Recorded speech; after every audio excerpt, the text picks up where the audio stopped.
sorry sa kapitbahay. Okay. Wala kasi internet eh. So, lumabas ako. Okay. Okay, sige, let's start na. Yep. Sige, first part muna tayo. Can you introduce yourselves? Okay, ako na muna. Hi, ako si Juan Miguel Severo. I'm the writer and series creator of Gaya Sa Pelikula. Hi, ako si JP Habac. I'm the director of Gaya Sa Pelikula. Hi, I'm Ian Pangilinan. I play Vlad in Gaya Sa Pelikula. Hi, I'm Paolo Pangilinan and I play Carl in Gaya Sa Pelikula. Kamusta naman kayo? We're good. Okay. We're coming off of episode 2, which was received very warmly. So happy kami. So yeah, it's been a good week. Okay naman, masaya, happy kami na parang mas tumaas kasi yung viewership ng episode 2 kaysa ng episode 1. Parang ang dami na kaagad na kasabay nanood ng premiere. So we're very happy about that. And if anything, I guess more inspired to para pagbutihin yung editing kasi sa editing na lang naman kami may mababago ng mga ng episodes 3 hanggang finale. Ako same naman sa kanila. Like, sobrang happy with the reception of the pilot and especially yung episode last night. Like, kakacheck ko lang ngayon, parang nasa 250,000 views na siya in span of 18 hours. So, nakakatuwa. Ayun, and yun, masaya, sobrang saya. Yeah, congrats, by the way. So for Paolo and Ian, how can you relate to your characters, Carl and Vlad? Well, definitely, I think universal naman yung theme of having to put on fronts to deal with a lot of stuff. For any given person. Parang whether it be like putting on a brave face for academics, putting on a brave face for family, and yeah. So I think as much as Vlad is a unique character, parang yung struggles that he goes through are something that everybody can relate to, and hence I agree. I actually share the same sentiments because Carl does put on a lot of fronts then as well. Usually he tries to come off as this really responsible student nga, and then he tries to make up for a lot of things, and yun. So he tries to please his parents, which a lot of us could relate to. So at the base level, madali na makarelate kay Carl. But I think what made me feel a special connection to Carl is that he also tries to be brave in a lot of situations, diba? If you've seen episodes 1 and 2, parang yun, he tries to soldier through a lot of things with, and even though na parang right off the bat din lumalabas yung mga opportunities, G siya. Like, for example, yung pinulong lang ni Vlad na parang siya nabala sa renta mo. Hala, let's go, let's fight, ganun. So, yeah, I appreciate that in Carl. So how did you build the chemistry on screen? Well, I'm sure everyone's curious. Well, the thing is naman, like me and Pao have a really good working relationship. Like, we just get along so well to the point na, like, the scenes that we struggle with are when we have to fight. As in like, yun, parang the same kind of like energy that we have towards each other in real life. Yung parang, we're just, alam mo yun, like we've got each other's backs. How else do you describe it?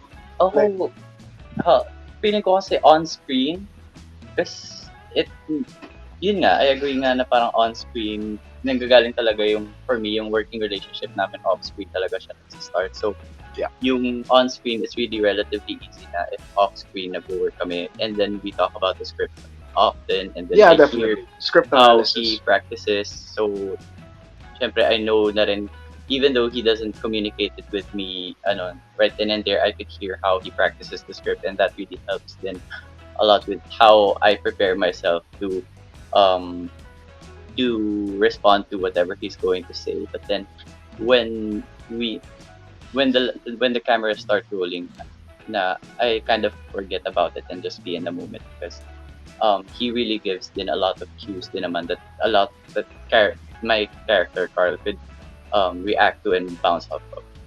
To be honest, it was parang the reason sila rin kaagad yung nakas is because immediately talaga, may immediate na sila.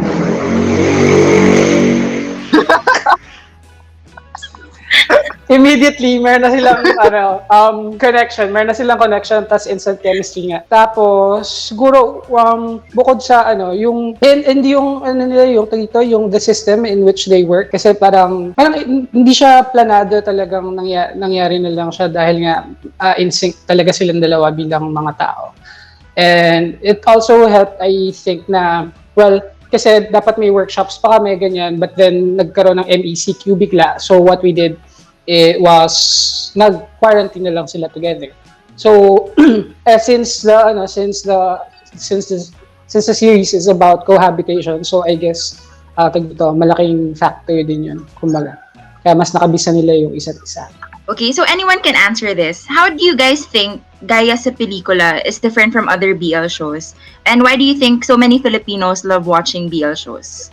Parang feeling ko talaga ang difference namin ay, well, in the writing, kasi siguro sa akin sa writing, hindi ko kasi alam kung paano yung process ng ibang mga writers ng ibang mga BL series sa Pilipinas. Pero sa akin kasi deliberate yung cliches, deliberate yung tropes na inilagay, parang hindi, deliberately sila inilagay because, yun nga, yung intention is gaya sa pelikula.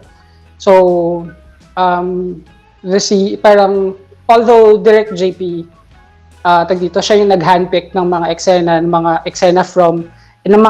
from different existing films and romantic comedies and romantic dramas. Siya yung pumili. Pero may yung mga scenarios doon sa script ay talagang mga napanood mo na before. Ganun. Ang difference lang ay makikita mo sa mga yun ay lalaki. Hindi ko alam pero feeling ko iba yung more than the series itself. I think what makes us different is the community that we built outside it. Because if there's one thing na parang for me right now outstanding about Gaya Sa Pelikula, it's the fans, not us. It's the fans because grabe yung involvement nila. It's as if parang I feel like we were able to make them feel na included in the process. And kaya ngayon, grabe yung initiatives nila to promote it, to amp it up, ganyan. Ayun. More than us, mas sila, to be honest. This is not to dismiss internalized homophobia, etc. sa society, Pero more than the people, it's the institutions that are hindering stories like this from coming out, from being shared, right? But since it's, YouTube, the internet, it's a free market. At dahil doon sa mga ganon, mas malaya kami na makapagkwento. At dahil malaya yung mga nagkukwento, mas madaling magsilabasan yung mga audience ng mga kwento na yon. So ngayon, if this is, I guess, itong boom na ito, itong pagiging hit ng mga ganitong kwento, I hope na ipaglilinaw to, it's an indication that the people are more ready than the institutions that are hindering hindering these stories from coming out. Yan. What makes Gaya Sa Pelikula different from other BL series? Wala kaming pinipresent bago, mostly, dito sa Gaya Sa Pelikula. Like, totoo yan, first time ko basahin yung mga first few drafts of the script. As shit, sobrang cliché ng mga eksena. Like, nakita ko na to sa mga pelikula na Star Cinema, alam mo yun, lahat ng mga rom-com, parang lahat ng mga eksena namin dito sa GSP, nangyari na siya sa Star Cinema romantic comedy films.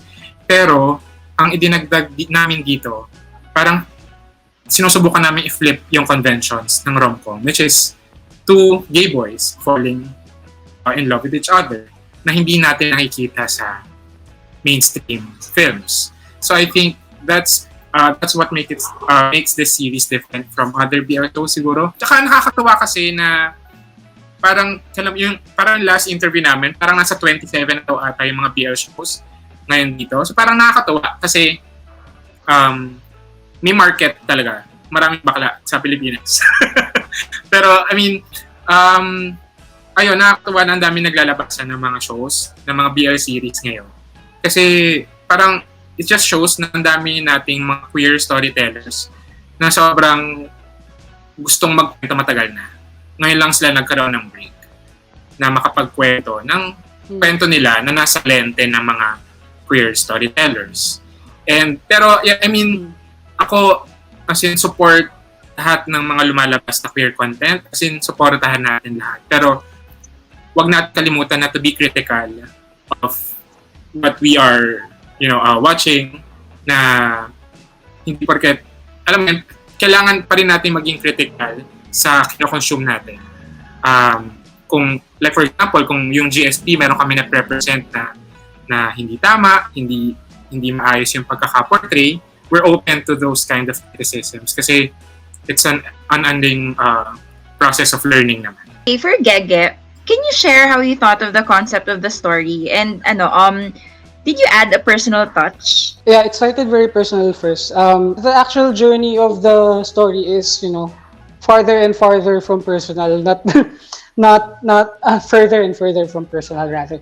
And then thinking of a concept and then adding your personal touch. No, hindi ganun. It started very personal and almost autobiographical, and then tsaka ako pinalayo. How did I think of the concept? Actually, parang halos di ko na pag-isipan eh. As in, lang siya eh. Mabilis lang agad. Siguro kasi I've been a consumer of romantic comedies since God knows when. So, very familiar ako dun sa mga tropes, sa mga overused na tropes at sa mga cliches. Pero ang alam ko lang ay hindi ko pa siya masyadong nakikita. I mean, yung together naman. May mga BL naman na nag-employ ng ganito mga klaseng tropes. Pero in a Philippine setting, I knew na parang hindi siya, it's unfamiliar territory. And I found that weird lang. So right off the bat, ang pinropose ko na is talagang this is gonna be a parade of cliches and a parade of romantic comedy tropes. But for the first time, you'll see for the first time for some, you'll see two gay men in those situations. Yung personal part na lang is yung aspirations. Like nagkataon lang din talaga na I was an architecture student who wanted to pursue film. So and because naisip ko na dito, yun, madali ka if the idea behind the series is to employ tropes usually used by heterosexual love stories, it would be an easy container, a convenient container kung gagawin kong film students yung mga characters. Ayan. Ganun lang, pero wala siyang aha! Hindi ito parang yung nasulat ko yung Hintayan ng Langit nung yung pelikula ko na Hintayan ng Langit na parang what if two old people meet each other in purgatory. Walang big idea na ganun. Dito lang. Parang no, let's just get all these overused narratives and put gay men in it. For Direct JP, what were the challenges of bringing the story on screen? Kasi ang ganda ng material na meron kami. Siyempre, halo-halo yun. May pressure, paano ko mabibigyan ng justice, yung material. So, ano kong ginawa? Sinubukan ko siyang i-own. Parang, I think yun yung secret for each and everyone sa team na ino-own nila yung project na parang kanila. Na hindi lang ito project lang ni Gege. Project ko to, project ni Ian, project ni Paolo, project na ng lahat ng part ng and I think yun yung isa sa mga una kong ginawa when I accepted the project, na hindi lang ako basta director nito, hindi lang ako pinapasweldo, kumaga. Parang akin tong project ito and I have to be part of this story. I have parang andun yung willingness and andun yung excitement to be part of this project kasi hindi lang siya basta love story. Meron siyang may advocacy kasi yung project. And I think yung pinaka-proud yung team about this, about Gaya Sa Pelikula. Na ako personally, yung magamit ko yung expertise ko in storytelling, in directing, to tell this story and to present the advocacy that we are trying to na i-present sa mass. For everyone, upon reading the story, what's a scene that you were excited to bring to life? Ako, umpisa pa lang, dalawa na sa isip ko. A couple of dance sequences and table. Hindi yung table kagabi, pero table. Ako, a dance sequence din.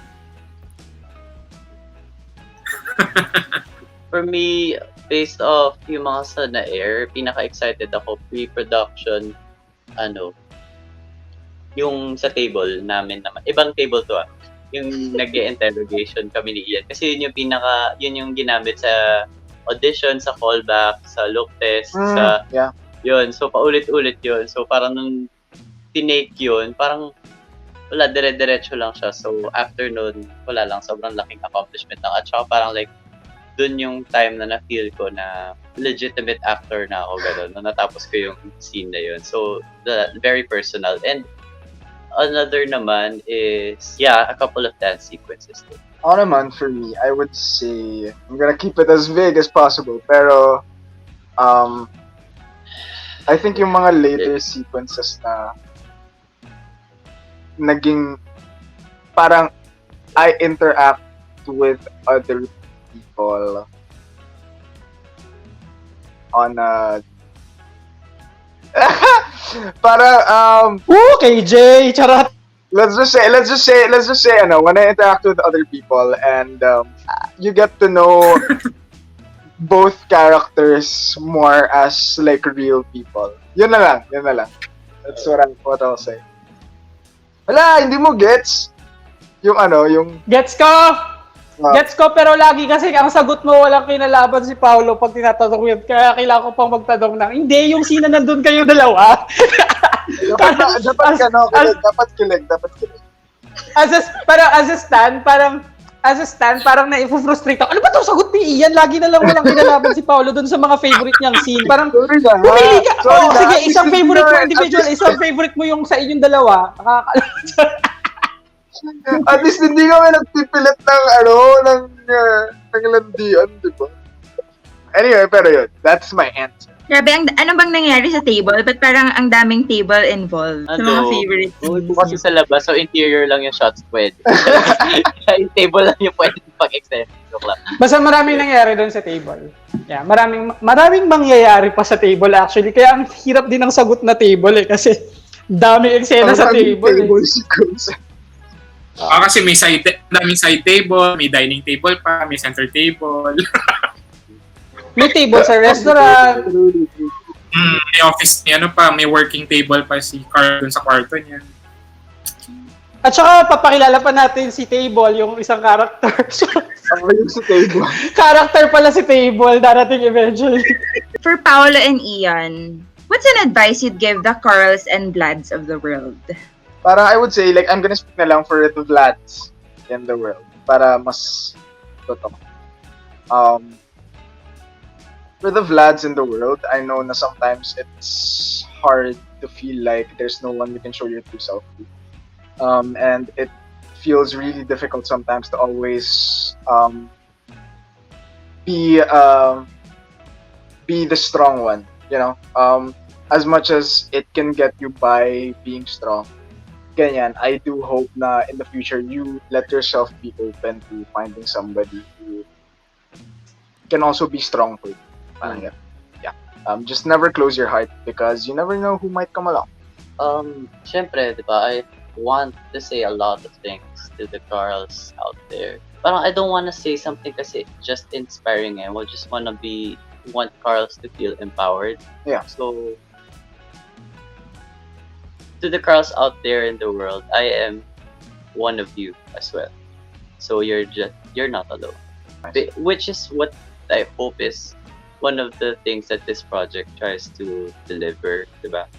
As one of its messages, in that you are not alone. Yan lang. Can you guys invite everyone to catch Gaya Sa Pelikula?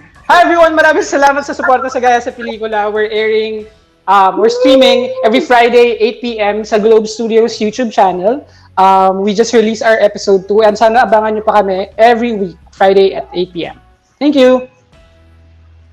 Yes, and thank you to everybody who's been supporting the series so far. We see all of the heartfelt messages and we see all of Rinig ba yung dog?